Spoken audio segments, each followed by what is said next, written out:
थेट छत्रपती संभाजीनगरमध्ये जातोय, कारण की त्या ठिकाणी पालकमंत्र्यांची असंवेदनशीलता दिसून आलेली आहे। मंत्री संजय शिरसाट यांच्या संदर्भात आपण बोलतोय। उपोषणकर्त्याला घरी बोलावून त्यांनी ज्यूस पाजलाय। कर्जमाफीसाठी कन्नडमध्ये संदीप सेठी यांचं उपोषण सुरू होतं। संजय शिरसाट यांनी त्यांना घरी बोलावून चक्क फळाचा ज्यूस पाजलाय। वेळ नसल्यामुळे उपोषणकर्त्याला त्यांनी घरी बोलावलं आणि घरी बोलावून ज्यूस पाजलाय। त्यामुळे या उपोषणकर्त्याच्या ज्यूस पाजल्यामुळे त्याला आता शिरसाटांवरती ही टीकेची झोड उठली आहे।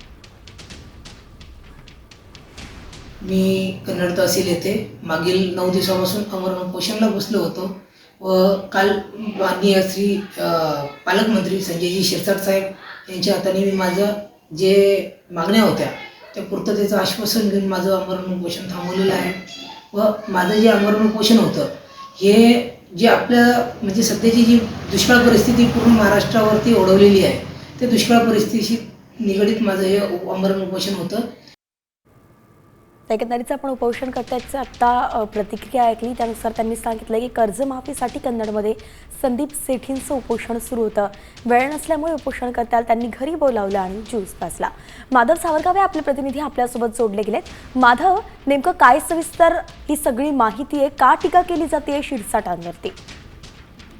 संदीप सेठी या शेतकऱ्यांना कर्जमाफी करावी, शेतकऱ्यांना नुकसान भरपाई द्यावी, अतिवृष्टीमुळे मोठं शेतकऱ्यांचं नुकसान झालेलं आहे म्हणून त्यांनी उपोषण सुरू केलं होतं। कन्नड तहसील कार्यालयासमोर 10 ऑक्टोबरपासून उपोषण सुरू केल्यानंतर त्या उपोषणाची दखल प्रशासनाच्या वतीने घेण्यात यावी अशी त्याची आग्रही मागणी होती।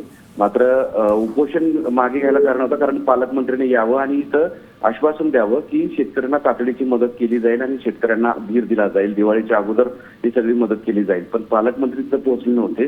शेवटी प्रशासनानं त्यांना सलाईन लावून त्यांना उपचार सुरू करून ते उपोषण चालू ठेवलेलं होतं। मात्र आता दिवाळी आणि दिवाळीच्या बऱ्याच 2-3 दिवस सुट्ट्या, सगळे अधिकारी कर्मचारी सुट्टीवर जाणार, अशा स्थितीमध्ये नेमकं हे उपोषण कोण सोडणार असा प्रश्न उपस्थित होत होता। तर तिथल्या शिवसैनिकांनी असं सांगितलं होतं की पालकमंत्री आता इथे येणे शक्य नाही कारण दिवाळीचा सण आहे, त्यांचं शेड्यूल बिझी आहे आणि अशा स्थितीमध्ये तुम्हाला थेट संभाजीनगर शहरामध्ये जाऊन त्यांच्या घरी उपोषण सोडावं लागेल। आणि तसंच झालं। प्रशासनाच्या वतीने काही कर्मचारी, अधिकारी, त्याचबरोबर तिथले शिवसेनेचे काही पदाधिकारी त्याला इथं आणले। संदीप शेट्टी यांना इथं आल्यानंतर ज्यूस देऊन त्यांचं उपोषण सोडलं। त्यांचं उपोषण सोडण्यात आलं। अशा पद्धतीनेच आपण पाहतोय की त्यांना घरी बोलावण्यात आलं आणि मग त्यांचं ज्यूस देऊन उपोषण सोडण्यात आलं, म्हणून ही असंवेदनशीलता जी दाखवण्यात आली आहे त्यावरून टीका होतीये। धन्यवाद माधव सविस्तर अपडेटसाठी।